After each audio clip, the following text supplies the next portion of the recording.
Hi everyone, this is Jarrod Nickel, Executive Director for ProjectCoe.com with my latest video review. Today I'm going to take a look at Gran Turismo 5 Prologue.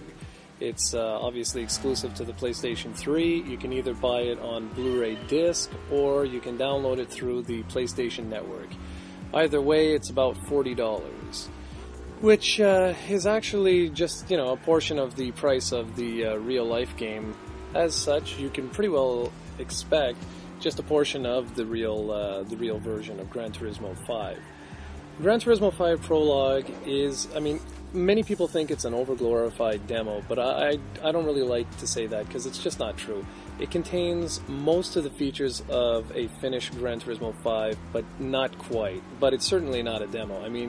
It's got about 70 cars, there are 6 tracks, there are quite a few different alternate routes for every track, plus you can also do, of course, the reverse tracks, which brings a total close to around 20. Now, I know that is like a cop-out, so you can say there are 6 tracks.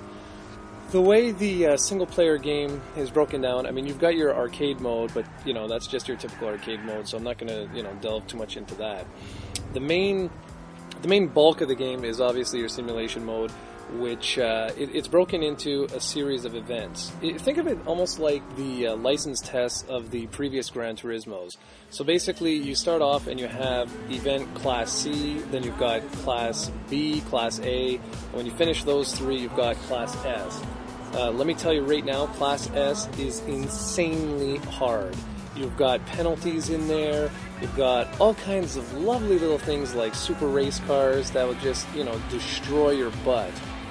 Okay, let's say you want to do any of the events in Class C, you're free. You can go ahead and do any of them in any particular order. But what you cannot do is you can't just jump to Class A. It doesn't work like that. Okay, so you have to complete all 10 events in Class C before you can go into Class B and then Class A, etc., etc. Alright? It's very simple and straightforward. Now, one of the things that you'll notice right away is you're given like a preset amount of money. With that money, you go ahead and you buy, whatever cheap car that you can find right at the onset of the game. With that, though, you're going to go and you're going to start to do races or events, whatever you want to call them, right away. And whatever money you can get from those events, you'll go and you'll buy better cars, which you'll use for the other events. Now, events, there's 3 different types. There's your typical race events, then there are time trial events, and then there's finally, I don't know what you would call this, but basically you start in last place and your objective is to get into first place within a predetermined amount of laps. Okay? That's the same through all the different classes. Now, it can get a little bit repetitive in terms of the different events because sometimes you'll have to race them over and over and over and over and over again in order to get enough money to buy better sports cars and whatnot. But it depends. If you know your cars, and you got to remember this is Gran Turismo here, so it's super realistic. If you know your cars properly enough, you can limit the amount of races that you do. So for example, if you're going out and you're buying like all the worst cars because you know nothing about it or you just like the way the car looks, then chances are you are going to have, you're going to find it a little bit monotonous. Outside of the race events, what you're going to be looking at here is the absolute best gameplay and driving simulator on the planet. I know Forza Motorstorm is popular and it is a really good game, but it doesn't compare to how excellent the Gran Turismo series handles. Each car feels like a real-life character. It's hard to explain, but it's just such an incredible feeling that it gives off. Outside of that and the killer gameplay, you're looking at what is hands down the best-looking racing game ever created.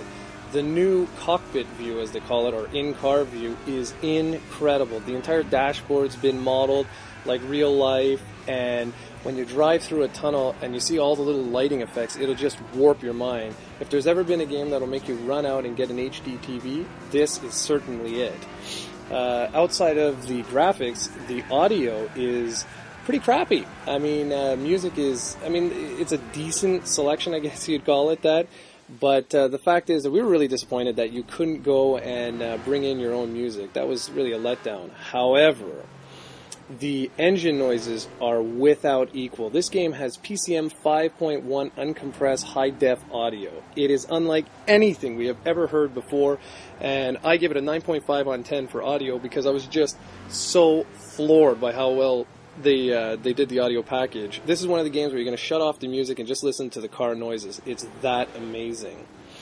So that's pretty well all she wrote for the single-player experience. I mean, there's a few other things here and there, but the big thing, well, the big omission, I guess you'd say, is there's still no car damage, which was kind of a letdown. I mean, I know Polyphony Digital has said that they're going to release a patch in in the future that'll allow car damage, but the thing is, it's not in there now, and it doesn't really make any sense considering Forza Motorsport has had it in there for the last 2 iterations. So I don't know, it doesn't really make any sense to us. I mean, it doesn't really break the game, but it is kind of peculiar.